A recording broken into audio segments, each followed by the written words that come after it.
ಹಗರಣದಲ್ಲಿ ಹೇಗಾದರೂ ಮಾಡಿ ಸನ್ಮಾನ್ಯ ಮುಖ್ಯಮಂತ್ರಿಗಳನ್ನು ರಾಜೀನಾಮೆ ಕೊಡಿಸಬೇಕು ಅನ್ನೋ ಒಂದು ಹುನ್ನಾರದಿಂದ BJP ಹಾಗೂ JDS ನಾಯಕರು ಸತತವಾಗಿ ಪ್ರಯತ್ನ ಮಾಡ್ತಾ ಇದ್ದಾರೆ.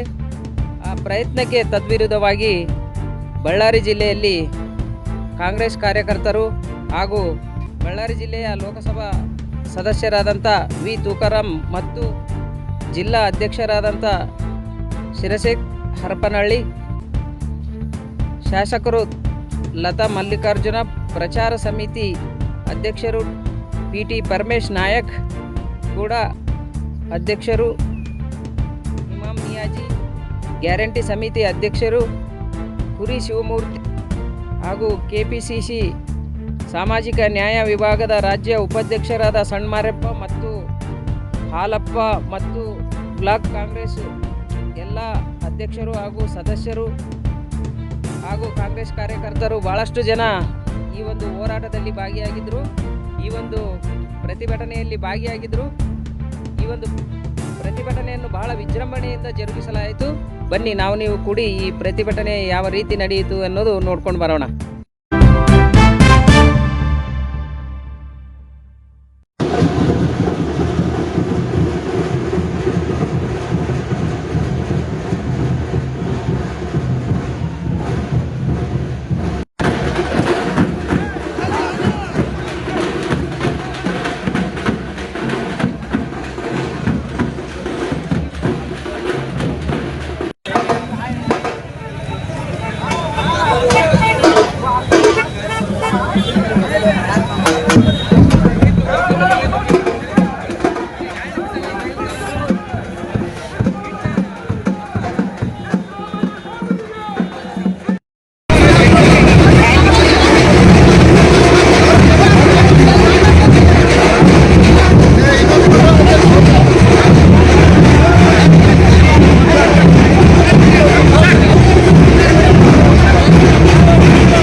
ರಾಜಕಾರಣ ಮಾಡಿ ಇವತ್ತು ರಾಜ್ಯದಲ್ಲಿ ದೀನ ದಲಿತರ ಪರ ಇರುವಂತ ಸನ್ಮಾನ್ಯ ಕಾಂಗ್ರೆಸ್ ಪಕ್ಷದ ಸನ್ಮಾನ್ಯ ಮುಖ್ಯಮಂತ್ರಿ ಸಿದ್ದರಾಮಯ್ಯನವರಿಗೆ ಯಾವುದೇ ಕಳಂಕ ಇರುವಂತ ರೈತ ಇರುವಂತ ಒಂದು ಸಿದ್ದರಾಮಯ್ಯನವ್ರನ್ನ ನಾನು ಇವತ್ತು ಕೆಳಗಿಳಿಸಬೇಕು, ಹೆಂಗಾದ್ರೆ ಅವ್ರನ್ನ ಮಸಿ ಬಳಿಬೇಕು ಅವ್ರ ಮಕ್ಕಂತೇಳಿ ಸಾವಿರ ಸುಳ್ಳನ್ನು ಹೇಳಿ ಇವರು ನಿಜ ಮಾಡಕೊಂಡಿರೋದು ನಿಜವಾದ ಅಚ್ಚನ್ನ ಅಪರಾಧ ಅಂತೇಳಿ ನಾನು BJP ನಾಯಕರಿಗೆ ಮತ್ತು JDS ನಾಯಕರಿಗೆ ಹೇಳಕ್ಕೆ ಇಷ್ಟಪಡ್ತೀನಿ.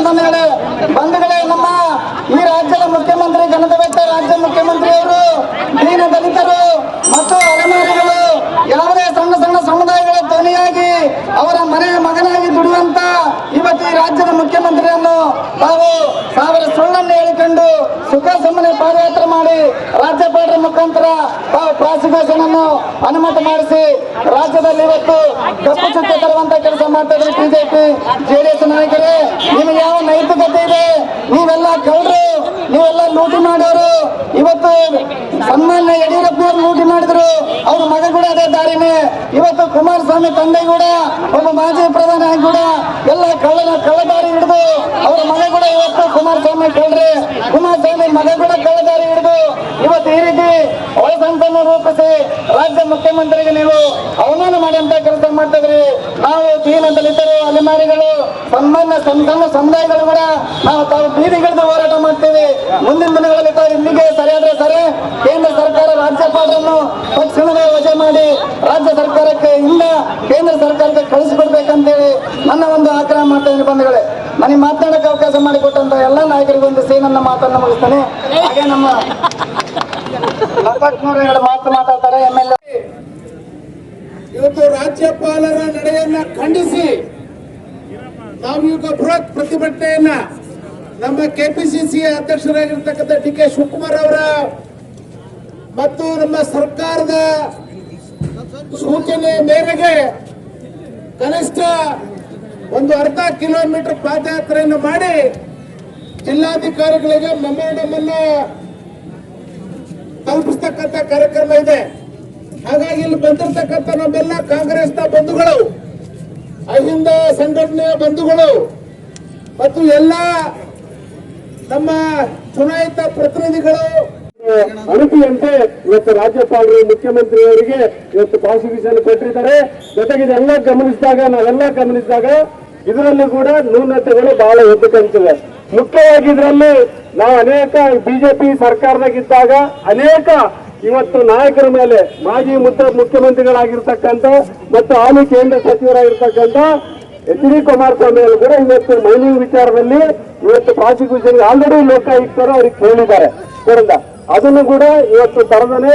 ಜೊತೆಗೆ ಶಶಿಕಲಾ ಚೆಲ್ಲವರ ಮೇಲೆ ಕೂಡ ಅಂಗನವಾಡಿ ಇದರಲ್ಲಿ ಕೂಡ ಅವ್ರಿಗೆ ಪ್ರಾಸಿಕ್ಯೂಷನ್ಗೆ ಬರ್ತಕ್ಕಂಥದ್ದು ಅವ್ರ ಹತ್ರ ಇದೆಲ್ಲ ಸಹಿಸಲಾರದೆ ಇವರು ಬಿಜೆಪಿಯವರು ಜೆಡಿಎಸ್ ಅವರು ಒಂದು ಕುತಂತ್ರವನ್ನು ಮಾಡ್ತಾ ಇದ್ದಾರೆ. ಹಾಗಾಗಿ ಈ ಮೂಲಕ ನಾವು ಎಚ್ಚರಿಕೆಯನ್ನು ಕೊಡ್ತೇವೆ.